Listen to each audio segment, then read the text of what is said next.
Hello दोस्तों, नमस्कार। आप सभी कैसे हैं? तो आज हम लोग एक नए टॉपिक के साथ जुड़ रहे हैं। पहले हम लोग अभी तक जो हमने देखा उसमें हम लोग भूगोल में भारत का मानचित्र, जिसकी क्लास अभी हमने कुछ ही दिन पहले शुरुआत की थी, आप जाकर हमारी प्लेलिस्ट में देख सकते हैं। तो अभी हम लोग जिस टॉपिक के साथ जुड़ रहे हैं वो है भारत का संविधान और राज व्यवस्था। ये बहुत ही महत्वपूर्ण टॉपिक है क्योंकि लगभग सभी जितने भी एग्ज़ाम्स होते हैं उसमें ये बहुत ही महत्वपूर्ण रहता है। चाहे वो यूपीएससी हो, चाहे पीसीएस हो, चाहे आप एसएससी हो, पीजीटी हो, बिहार पीसीएस हो, सभी एग्ज़ाम के लिए ये टॉपिक बहुत ही महत्वपूर्ण है, जिसको हम लोग आज देखने का प्रयास करेंगे। और अगर आपको हमारी ये वीडियो पसंद आए तो प्लीज़ आप इसे लाइक और सब्सक्राइब ज़रूर करिएगा आप, और आप अपने बेहतर सुझाव ज़रूर दीजिएगा। तो हम लोग चलिए देखते हैं आज भारत का संविधान और राज्य व्यवस्था। शुरू करने से पहले हम लोग सबसे पहले ये जानने का प्रयास करेंगे कि संविधान होता क्या है। तो संविधान क्या होता है? संविधान बेसिकली संविधान उन प्रावधानों का संग्रह होता है जिसके आधार पर किसी देश का शासन चलाया जाता है। यानी संविधान में क्या होंगे? कुछ प्रावधान होंगे। तो कुछ प्रावधान होंगे, उनके आधार पर क्या चलाया जाएगा? देश का शासन चलाया जाएगा। क्योंकि संविधान क्या होता है? संविधान होता है किसी देश का सर्वोच्च कानून। सर्वोच्च कानून होता है संविधान। संविधान में क्या होता है? विभिन्न सारे प्रावधान अंकित होते हैं जिसके आधार पर हम लोग क्या करते हैं, जैसे आप समझ सकते हैं इसमें सरकार की संस्थाओं की शक्ति का सीमांकन कैसे करना है, ये संविधान में लिख लिया होता है। केंद्र राज्यों के बीच में शक्ति का कैसे बंटवारा होगा, ये भी संविधान में ही दिया होता है। सरकार और जनता के बीच में कैसे संबंध होंगे, इस शक्ति का सीमांकन भी संविधान के द्वारा ही किया जाता है। तो हम लोग आगे देखते हैं राज व्यवस्था क्या होती है। जैसे हम लोग ये जो हमारा टॉपिक है संविधान और राज व्यवस्था, तो हम इसमें ये भी जानने का प्रयास करेंगे क्योंकि मूलतः हम लोग राज व्यवस्था ही पढ़ रहे हैं। तो राज व्यवस्था क्या होता है? संविधान का क्या होता है? संविधान का व्यवहारिक रूप होता है राज व्यवस्था। संविधान का व्यवहारिक रूप। देखिए होता क्या है कि संविधान में बहुत सारे प्रावधान जो है वर्णित होते हैं, लेकिन उनको व्यवहार में कैसे लागू करना है। संविधान को लागू करने के क्रम में जैसे संसद के कानून हो गए, न्यायालय के निर्णय हो गए, विभिन्न संस्थाएं क्या होती है, अस्तित्व में आते हैं, जिनको हम लोग क्या सामूहिक रूप से राज व्यवस्था कहते हैं। और उसी के आधार पर हम लोग क्या करते हैं, राज व्यवस्था को पढ़ते हैं। जैसे आप इस तरीके से समझ सकते हैं, जैसे संविधान का आर्टिकल 17 है, उसमें क्या बोला गया है? अप्रश्यता का अंत। अप्रश्यता का अंत की बात करी गई है।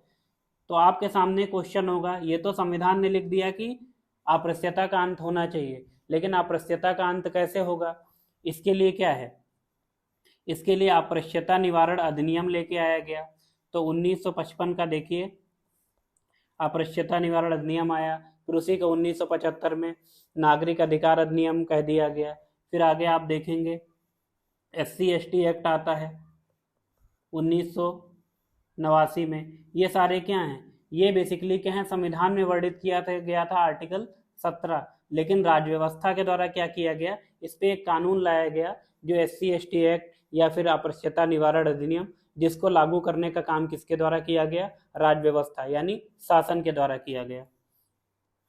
तो अब हम आगे के क्रम में संविधान का निर्माण कैसे होता है उसको देखने का प्रयास करेंगे। तो उसके पहले हम ये जानते हैं कि भारत में संविधान की मांग कहाँ से शुरू हुई। तो सबसे पहले देखते हैं 1895 में देखते हैं। 1895 में बाल गंगाधर तिलक ने यानी बीजीटी ने सबसे पहले स्वराज विधेयक के माध्यम से, जो स्वराज विधेयक के माध्यम से सबसे पहले जो है इसकी मांग की। स्वराज विधेयक के माध्यम से सबसे पहले संविधान की मांग की थी। 1922 में देखते हैं।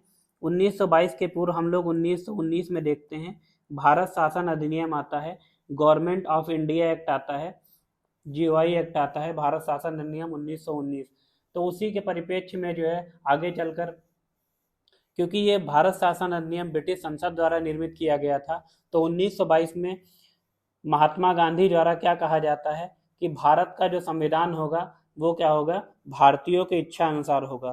किसके अनुसार होगा, भारतीयों की इच्छा अनुसार, क्योंकि संविधान हमारा है तो हमारे द्वारा ही निर्मित किया जाना चाहिए। इसीलिए महात्मा गांधी द्वारा क्या कहा कि भारतीयों की इच्छा अनुसार भारत का संविधान होना चाहिए। 1928 में आप लोग देखते हैं नेहरू रिपोर्ट आती है, तो नेहरू रिपोर्ट में विभिन्न सारे संवैधानिक प्रावधान, जिसमें मौलिक अधिकार हो गया और केंद्र राज्य का जो बंटवारे इत्यादि सारे प्रावधान जो है 1928 में नेहरू रिपोर्ट के द्वारा सर्वप्रथम भारत में संविधान निर्माण का प्रयास किया जाता है भारतीयों द्वारा। देखिए उस समय एक लॉर्ड थे, लॉर्ड बर्केनहट। तो लॉर्ड बर्केनहट ने यह कहा कि भारतीयों को चैलेंज दिया कि आप अपना संविधान निर्माण कर दिखाओ। तो इसी के परिप्रेक्ष्य में 1928 में नेहरू रिपोर्ट के माध्यम से जो है भारतीयों ने अपना पहला संविधान निर्माण का प्रयास किया। 1934 की बात करी जाए तो 1934 में एम एन रॉय जी एक थे। एम एन रॉय ने कहा, तेवन्नान ने सबसे पहले ये कहा कि संविधान का निर्माण जो है संविधान सभा के माध्यम से होना चाहिए। सर्वप्रथम यही थे, उन्होंने बोला कि भाई संविधान का निर्माण कैसे हो, संविधान का निर्माण कैसे होगा, वो होगा संविधान सभा की बात की। तो संविधान सभा की बात किसने की, वो एम एन रॉय जी ने की। तो आप इसको याद रखेंगे, 1934 में एम एन रॉय जी ने कहा कि संविधान का निर्माण हमारा कैसे होगा, वो संविधान सभा के द्वारा किया जाना चाहिए। 1936 की बात करी जाए, फैजपुर अधिवेशन होता है कांग्रेस का, फैजपुर अधिवेशन।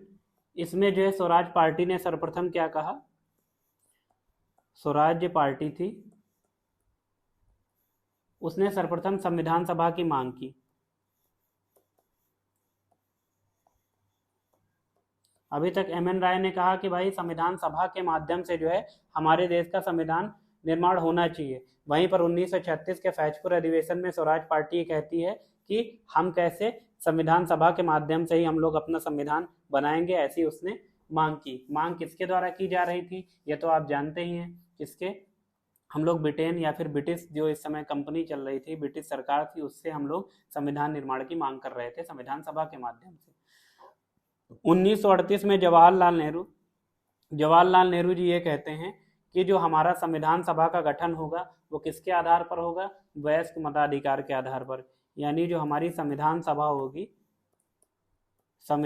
होगी उसका गठन किसके आधार पर किया जाना चाहिए, उन्होंने बोला कि वयस्क मताधिकार होना चाहिए, वयस्क मताधिकार। तो यह वयस्क मताधिकार से तात्पर्य यहाँ पर यह है कि पर पर्सन एक वोट होना चाहिए, यानी प्रति व्यक्ति हमारा एक वोट होना चाहिए। अभी वर्तमान में आर्टिकल जो 326 है उसमें यही चीज वयस्क मताधिकार की बात की गई है। तो आगे हम लोग देखते हैं,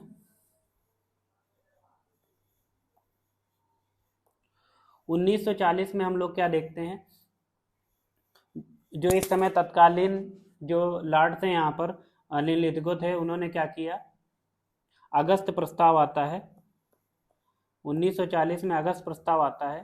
तो आप जानते हैं अगस्त प्रस्ताव कब आया था, 8 अगस्त 1940 को। इसमें जो है सर्वप्रथम जो है संविधान सभा की क्या कर दी, संविधान सभा की अस्थायी मंजूरी दी गई।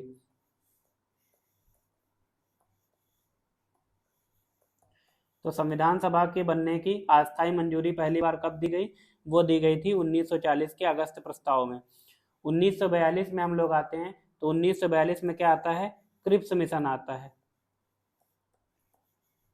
क्रिप्स मिशन किसके द्वारा लाया जाता है, सर स्टेवर्ट क्रिप्स के द्वारा लाया जाता है 1942 में क्रिप्स मिशन। तो क्रिप्स मिशन में संविधान सभा के निर्माण की बात की गई। तो क्या किया गया, इसमें पूर्ण मंजूरी, यानी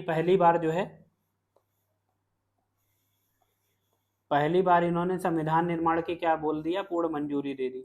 संविधान निर्माण की क्या कर दिया, पूर्ण मंजूरी कब दी गई, पूर्ण मंजूरी।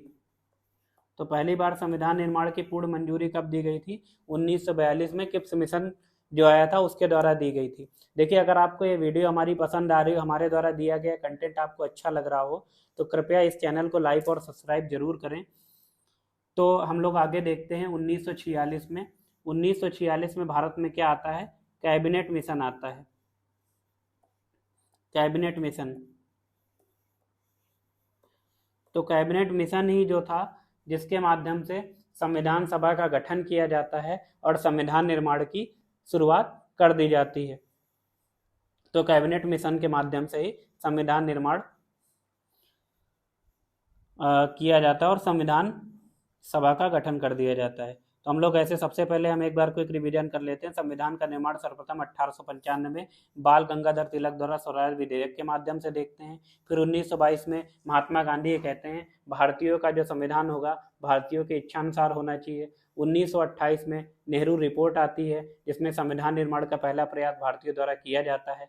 1934 में एम एन रॉय द्वारा ये कहा जाता है संविधान का निर्माण संविधान सभा के माध्यम से होना चाहिए। 1936 के फैजपुर अधिवेशन था।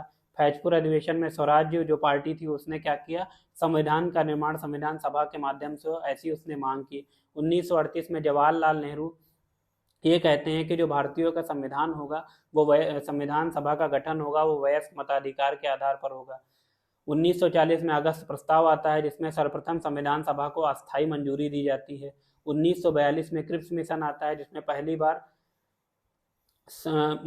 बार संविधान निर्माण को पूर्ण मंजूरी दी जाती है और 1946 को कैबिनेट मिशन आता है जिसमें संविधान सभा का गठन किया जाता है और हमारा संविधान निर्माण स्टार्ट हो जाता है। तो हम लोग इसमें क्रिप्स मिशन, उसके बाद हम लोग अब कैबिनेट मिशन देखते हैं। कैबिनेट मिशन क्या था?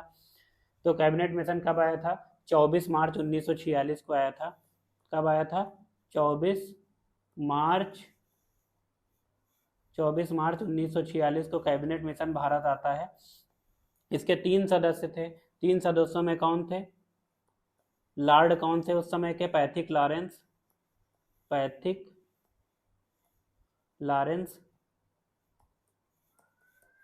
एक सदस्य थे, तो आप पहले ही परिचित हो चुके हैं, वो हैं स्टैफर्ड क्रिप्स थे।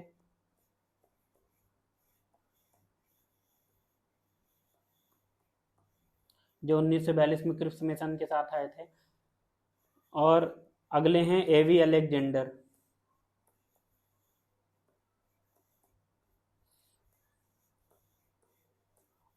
तो 3 सदस्य कौन कौन से थे? लॉर्ड पैथिक लॉरेंस थे, स्टेबर्ड क्रिप्स थे, एवी अलेक्जेंडर। देखिए ये बहुत ज़्यादा महत्वपूर्ण है क्योंकि अधिकतर वनडे एग्जाम हो या अन्य प्रकार के एग्जाम में बहुत ज़्यादा पूछा जाता है कि कैबिनेट मिशन कब आया था। तो हम याद रखेंगे 24 मार्च 1946 को आया था। उसके बाद देखा जाए 3 सदस्य थे जिसमें 3 सदस्य लॉर्ड पैथिक लॉरेंस थे जो कि क्या थे? इसके अध्यक्ष थे। दूसरे कौन थे? स्टेफर्ड क्रिप्स थे। तीसरे कौन थे? एवी अलेक्जेंडर। तो बात आती है संविधान जो कैबिनेट मिशन आया था इसका उद्देश्य क्या था? इसका पहला उद्देश्य ये था कि शांतिपूर्ण ढंग से जो है सत्ता का हस्तांतरण कैसे करना है, शांतिपूर्ण ढंग से करना है। क्योंकि इस समय जो है ब्रिटेन में इटली की सरकार आ चुकी थी जिनका पहला एक मुख्य उद्देश्य था कि भारत को जल्दी से जल्दी आज़ाद किया जाए। तो दूसरा उद्देश्य इनका क्या था? संविधान सभा का गठन। तो संविधान सभा का क्या करने? गठन की बात की गई थी। तो अब हम लोग स्टार्ट कर देते हैं अपना संविधान सभा किसका कैसे गठन हुआ, उसके सदस्यों का चुनाव से हम लोग स्टार्ट करते हैं। तो अभी ये संविधान सभा थी तो सबसे बड़ा इसमें क्वेश्चन था कि ये कैसे बनेगी। तो सबसे पहले इसमें क्या किया जाता है? सदस्यों का चुनाव किया जाता है। तो सदस्यों का चुनाव कैसे करते हैं? हम लोग अप्रत्यक्ष रूप से करते हैं। तो अप्रत्यक्ष रूप में जो करते हैं उसमें प्रांतों के उसमें जो सदस्य कहाँ से थे? वो सदस्य थे प्रांतों के विधानसभा के सदस्यों द्वारा। देखिए इसके पहले चुनाव हुए थे तो चुनाव में जो सदस्य चुने गए थे उन्हीं सदस्यों में से जो है अप्रत्यक्ष रूप से संविधान सभा के सदस्यों का चुनाव किया गया था। तो टोटल सदस्य कितने थे? टोटल सदस्य हम देखते हैं। टोटल सदस्य थे 389, 389 सदस्य थे जिसमें 292 सदस्य ब्रिटिश रियासतों से थे और 93 सदस्य प्रिंसली स्टेट या फिर देसी रियासतों से थे और 4 जो सदस्य थे चीफ ऑफ कमिश्नर थे। अब ये 4 चीफ ऑफ कमिश्नर कहाँ कहाँ से थे आप इसको भी देख लीजिए। एक दिल्ली से थे, एक दिल्ली से थे, दूसरे अजमेर से थे, दूसरे कहाँ से थे? अजमेर से थे। तीसरे सदस्य कहाँ थे? कुर्ग से थे। आप कुर्ग जानते हैं कहाँ पर? कर्नाटक में पड़ता है, जो अधिकतर कुर्गिस्तान की मांग को लेकर आप देखते हैं। चौथा चौथे कहाँ से थे? बलूचिस्तान। बलूचिस्तान वर्तमान में कहाँ है? पाकिस्तान में अवस्थित है बलूचिस्तान, जो अक्सर मानवाधिकार उल्लंघन के बारे में आप चर्चा में देखते रहते हैं। पाकिस्तान क्या करता है? अधिकतर उनके मानवाधिकार का उल्लंघन करता है। तो हम फिर से देख लेते हैं कुल कितने सदस्य थे। 389 थे, जिसमें 292 सदस्य ब्रिटिश रियासतों से थे, 93 सदस्य प्रिंसली स्टेट या फिर आप 292 ब्रिटिश रियासतों से थे, 93 सदस्य देसी रियासतों से थे, 4 सदस्य चीफ ऑफ कमिश्नर थे। जो 4 सदस्य कहाँ कहाँ से थे? दिल्ली, अजमेर, कुर्ग और बलूचिस्तान से थे। जैसे आप इस समय क्या संघ शासित प्रदेश देखते हैं, उसी समय ये ब्रिटिश जो भूभाग था उसमें 4 चीफ कमिश्नर उसी तरह नियुक्त किए जाते थे। तो बात आती है एक सदस्य कितने के बराबर होता था? एक सदस्य लगभग 10 लाख जनसंख्या को रिप्रेजेंट करता था। तो देसी रियासतों के कितने सदस्य मनोनीत किया गए थे? तो अभी हमने देखा देसी रियासतों से कितने सदस्यों की बात की गई? 93 सदस्य। जो प्रिंसली स्टेट आपने देखा, यही 93 सदस्य क्या देसी रियासतों से मनोनीत किए गए थे। तो जब तक संविधान निर्माण नहीं हो रहा था तब तक क्या करना था? तो तब तक उस समय क्या किया गया? एक अंतरिम सरकार का गठन किया गया। तो यहाँ क्या किया गया? तब तक अंतरिम सरकार का गठन किया गया। अंतरिम सरकार क्या कर रही थी? उस समय का जो शासन थी उसको संभाल रही थी। तो बात आती है जुलाई 1946 में। जुलाई 1946 में 296 सदस्यों का चुनाव किया जाता है, क्योंकि आप देख रहे हैं 296 सदस्य में कौन कौन से शामिल हैं? 292 सदस्य जो ब्रिटिश रियासतों से थे और 4 सदस्य कौन थे जो चीफ कमिश्नर थे। बाकी जो 93 सदस्य थे 389 में, आप उसमें क्या देखते हैं? 93 सदस्य जो थे वो थे देसी रियासतों से। तो हमें 296 जो चुनाव होते हैं उनको देखते हैं। तो 296 सदस्यों के चुनाव में से कांग्रेस 208 सीट जीतती है, मुस्लिम लीग 73 सीटें जीतती है और 15 अदर पार्टियां जीतती है। अदर पार्टियों में आप देख सकते हैं उस समय हिंदू महासभा जैसी अन्य कई सारी पार्टियां थी, वो मतलब क्षेत्रीय पार्टियां थे, उनने करीब 15 सीटों को उन्होंने जीता। तो उसके अलावा आप देखते हो जो 73 सीटें मुस्लिम लीग ने जीती थी, उसके बाद मुस्लिम लीग ने क्या कहा कि उन्होंने संविधान सभा को क्या कर दिया? नामंजूर कर दिया। कहा हम संविधान सभा को नहीं मानते हैं, और इन्होंने पृथक राज्य और पृथक संविधान की मांग कर दी। तो क्या किया? पृथक राज्य और पृथक संविधान की मांग की। कहा भैया देखो हमको पाकिस्तान ही चाहिए, इससे कम पे तो हम मानेंगे ही नहीं। 26 नवंबर 1949 को क्या होता है? 214 सदस्यों ने भारतीय संविधान पर हस्ताक्षर किए, और इस तरीके से क्या होता है? अंतिम रूप से देखा जाए तो 26 नवंबर 1949 को हमारा संविधान क्या होता है? तैयार हो चुका है, यानी भारतीय संविधान तैयार हो जाता है बनकर।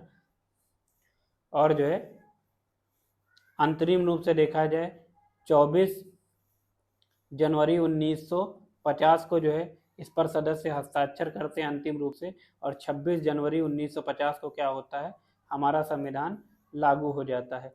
इस तरीके से हमने अभी बेसिक रूप से अभी संविधान का निर्माण कैसे हुआ, कैबिनेट मिशन क्या था, हमने ये सारी चीज़ें देखी। और इसके आगे की क्लासों में हम लोग क्या देखेंगे? संविधान सभा की कार्यप्रणाली क्या है, उसके आगे संविधान सभा में मतलब संविधान के निर्माण में कौन कौन सी समितियां बनी थी, संविधान सभा के कार्य क्या क्या थे, ये सारी चीज़ें देखेंगे। और उसके अलावा हम लोग आगे संविधान के अनुच्छेद कौन कौन से हैं, संविधान में विभिन्न प्रावधान कहाँ कहाँ से लिए गए हैं, आगे की क्लासों में हम ये सारी चीज़ें देखते रहेंगे। अगर आपको ये हमारी वीडियो इन्फॉर्मेटिव लगी हो या पसंद आई हो तो प्लीज़ इसको लाइक और सब्सक्राइब जरूर करते रहें, ताकि हमारा मनोबल भी बढ़ता रहे, हम आगे अच्छी अच्छी क्लासें आपके लिए लाते रहें। आज के लिए इतना ही, मिलते हैं अगली क्लास में, तब तक के लिए धन्यवाद।